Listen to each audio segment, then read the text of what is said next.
etc. Donc je dis, si on veut penser le nihilisme, si on veut penser la place que nous occupons dans le nihilisme, si on veut penser la question de la civilisation, de la durée de notre civilisation, de l'existence même de notre civilisation, elle naît quand ? Elle croît comment ? Elle devient grande quand ? À quelle époque ? Avec qui ? Avec quoi ? Etc.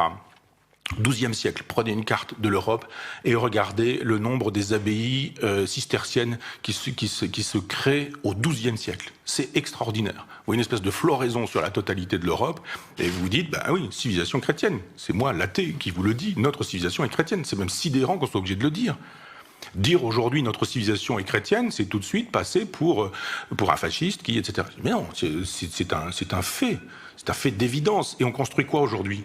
Qu'est-ce qu'on construit aujourd'hui ? Où sont nos cathédrales ? On n'arrive même pas à finir la Sagrada Familia à Barcelone. Vous dites, on a un architecte qui a proposé une cathédrale, on ne parvient pas à la faire. Elle n'est pas terminée, elle ne se termine pas. Le premier qui a décidé aujourd'hui d'installer un hypermarché avec une cinquantaine de magasins, il vous fait sortir ça du sol en 6 mois.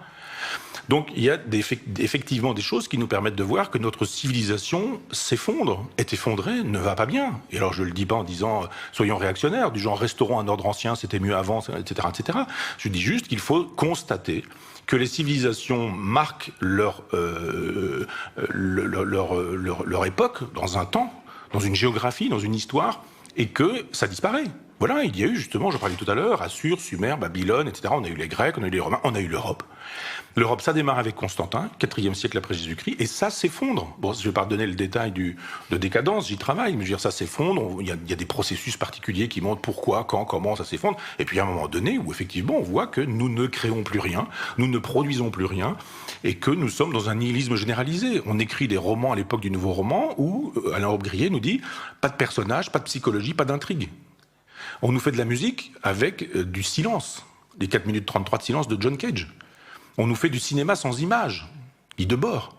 On nous fait de la peinture sans sujet, sans représentation, du monochrome. Klein ou Malevich, carré blanc sur fond blanc. On nous fait de la poésie sans mots, le lettrisme d'Isidore Isou, etc.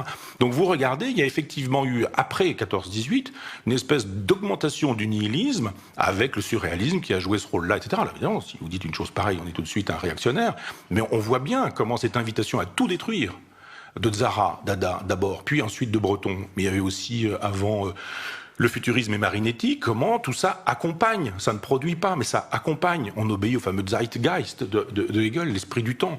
Et on voit que notre civilisation est en train de... C'est une queue de civilisation, que ça s'effondre, et puis ça... Alors je dis pas c'est bien, c'est pas bien, etc.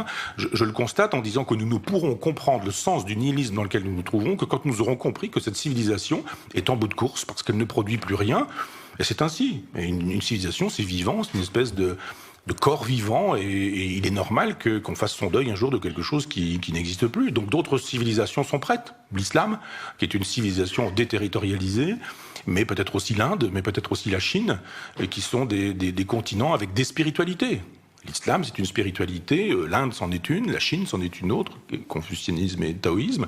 Et je pense que quand Huntington nous dit qu'il y a un choc des civilisations, toute la gauche bien pensante nous dit pas du tout, c'est d'abord un type de droite qui le pense, donc c'est faux. Ben oui, mais bon, un type de droite peut dire des choses justes, et quand il dit effectivement qu'il y a des conflits de civilisation, le problème c'est pas de savoir si c'est une idée de droite ou si c'est une idée de gauche, c'est de savoir si c'est une idée juste. Et aujourd'hui on commence à dire, certains, moi à l'époque je disais déjà qu'il avait raison, mais certains commencent à dire ah oui, peut-être qu'il n'a pas totalement tort, mais on va pas complètement le dire parce que ça voudrait dire qu'on s'est trompé, donc on va pas dire qu'on s'est trompé.